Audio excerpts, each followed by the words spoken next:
Welcome back to just another autism podcast. Today, I am so excited to be joined again by Dani Bowman.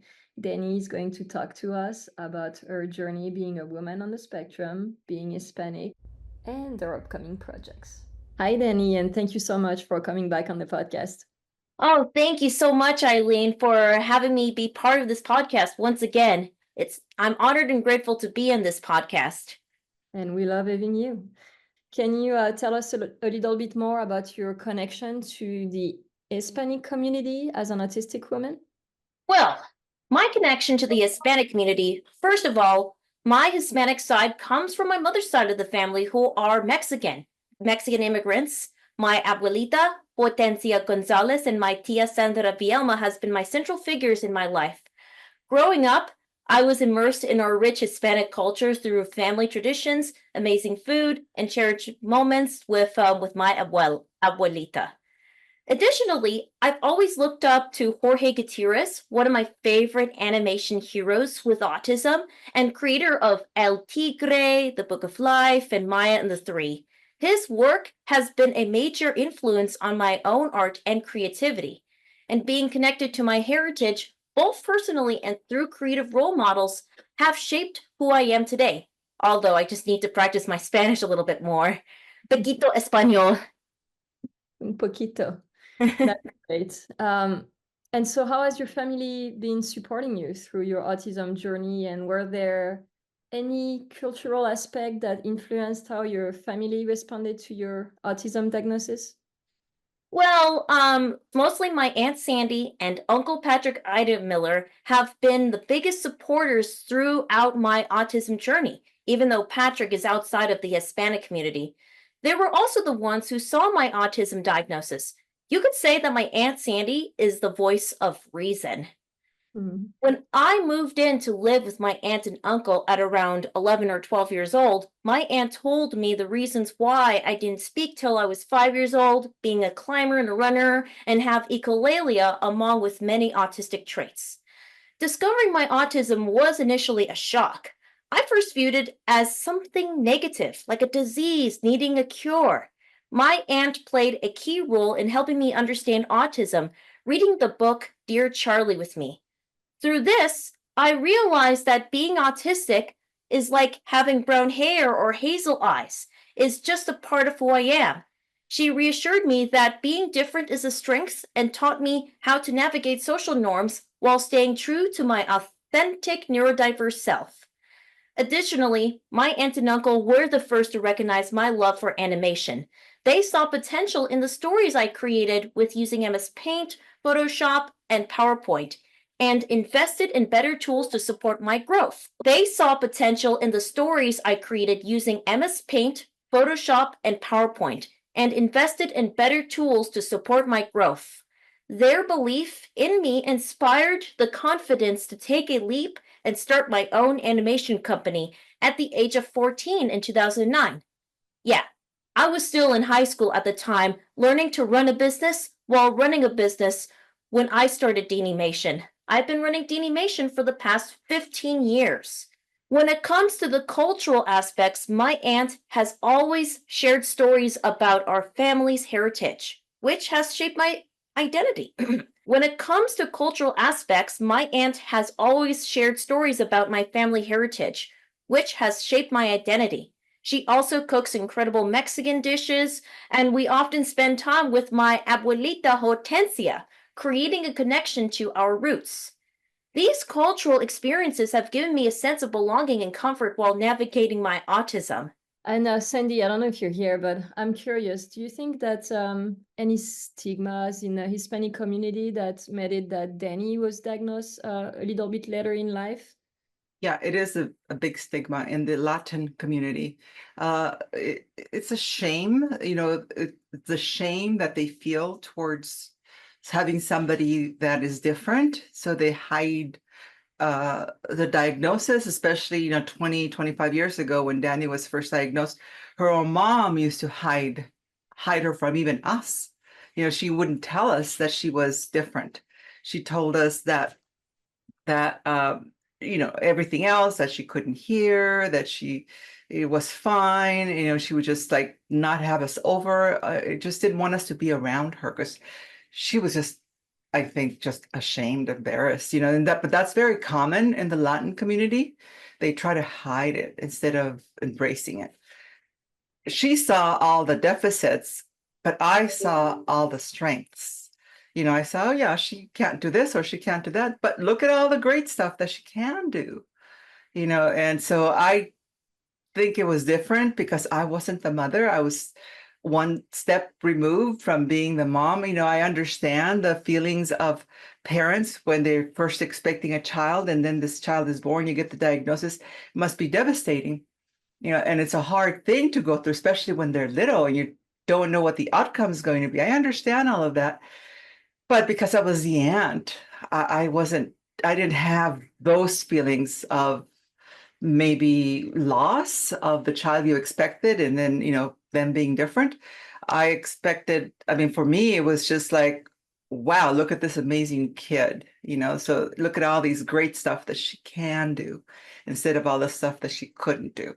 And so I focused on that.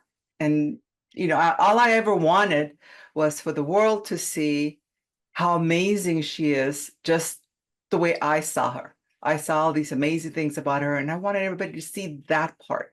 Because back then, 25 years ago, there was so much negativity on autism already out in the news and everything else.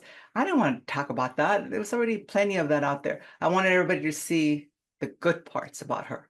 Even though she was raised here in the US, she still has a lot of that, culture background and wanting, the shame that I think that she felt back then when she first it was shame or just scared, she didn't know what to expect and which way it was going to go, I think, so yeah, there is a lot of stigma. That's beautiful. I love how you're sharing how you were focusing on Dani's strengths. I mean, Dani, that must be like so nice to hear for you, like to have your own support. How does it make you feel? Well, it makes me feel great at times because, it makes me feel great. She's the one who changed my life forever for the greater good. Definitely, as I've mentioned, she's definitely the voice of reason. So Dani, how well are Hispanic women represented now in the autism advocacy space? I know we just talked about that getting better. Yeah. In What my experience, I don't think there's any much Hispanic women like I do. I don't think I've ever met anybody who's like-minded like I am, neurodivergent wise, even though I have several Hispanic girls on the autism spectrum that can do great, but I don't know if they're advocates.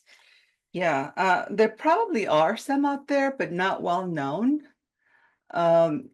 It's Dani works with, every year she works with so many students, and she meets all different levels and all different nationalities, and she's worked with over 3,000 students of all ages, and out of all of those, not just that, but her friends and people that she knows, and when she does speeches and so on, she meets a lot of people on the autism community, but we really haven't really gotten to know another Hispanic female or Latina female that is out there as much as she is.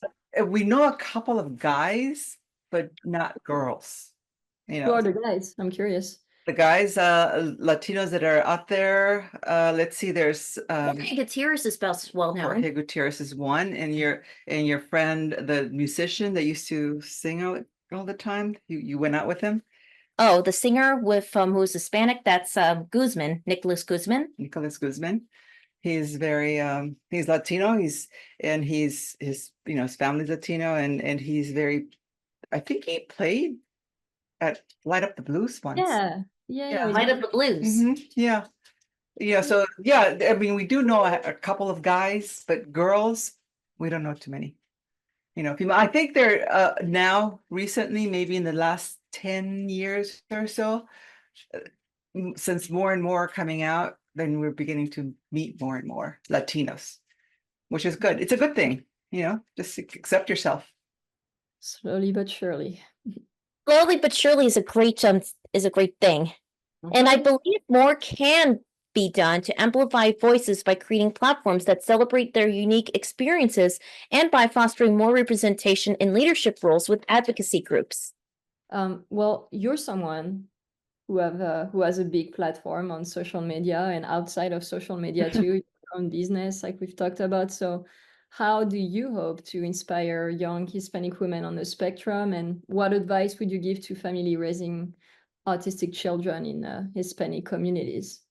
Well, I aim to inspire the current and future generation, especially young Hispanic women on the spectrum, by showing them that if I can graduate from college, build a successful career, and form meaningful relationships, they can as well.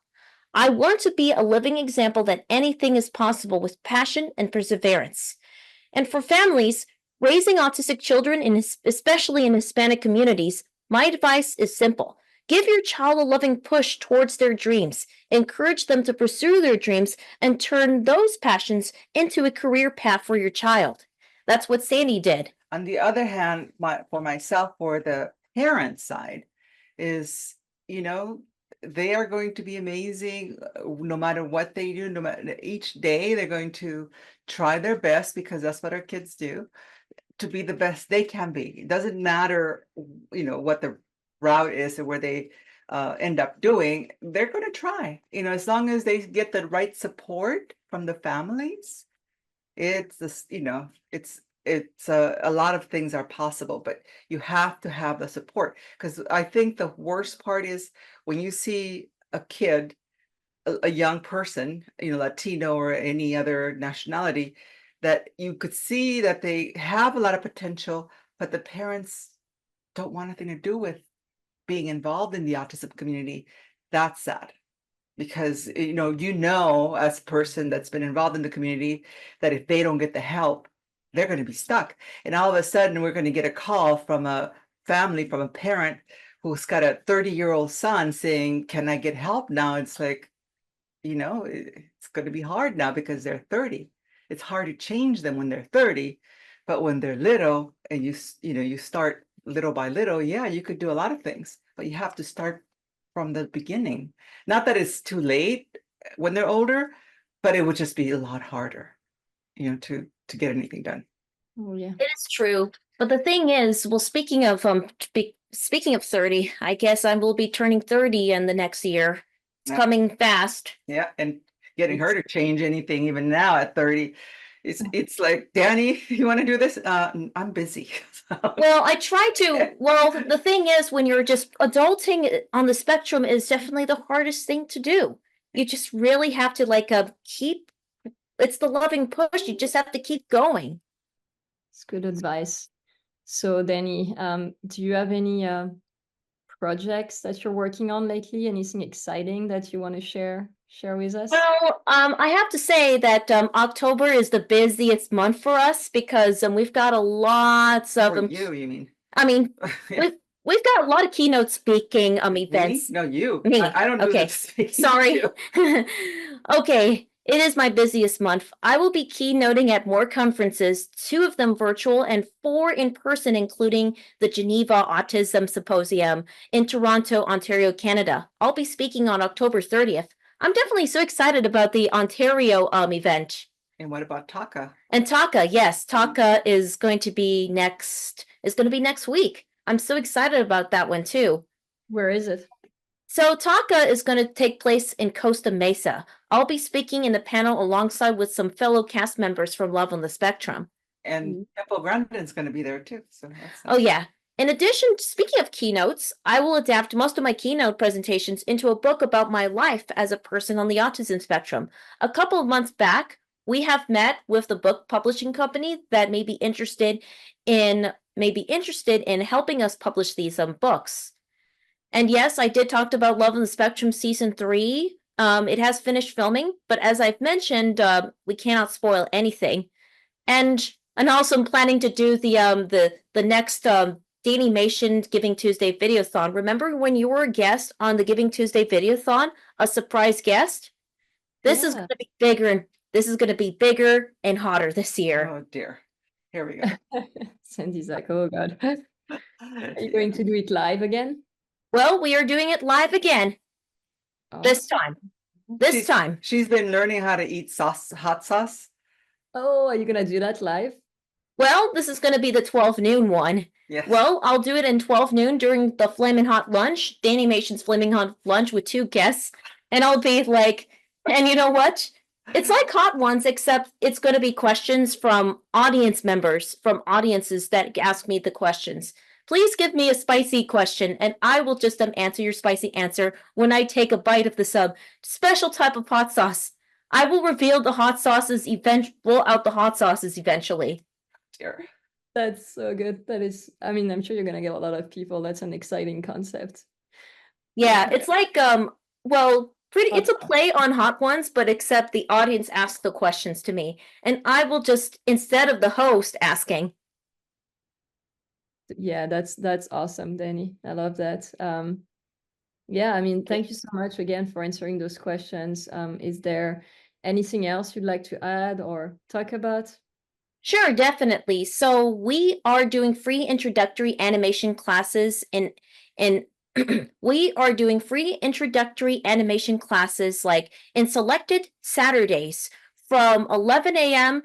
to 1 p.m. Pacific. So you could register for the free class at www.daniacademy.com/free. So you can also follow us on social media under our Linktree page called DaniMation ENT that has a list of different types of social media like Facebook, Instagram, X, LinkedIn, our DaniMation Redbubble page, and also our Patreon. We do have a Patreon page under the name DaniMation ENT, if you could find us on Patreon. And we also have a Redbubble shop. You can find our Redbubble shop at find us under DaniMation ENT under our Redbubble page. Awesome. Thank you so much, Dani and Sandy, for the last minute questions. I really appreciate you sharing your input too. Yeah, no problem. I try not to, I try to let her do her own thing as much as possible. But sometimes, the parents might want to hear from my perspective. So I get that at conferences quite a bit.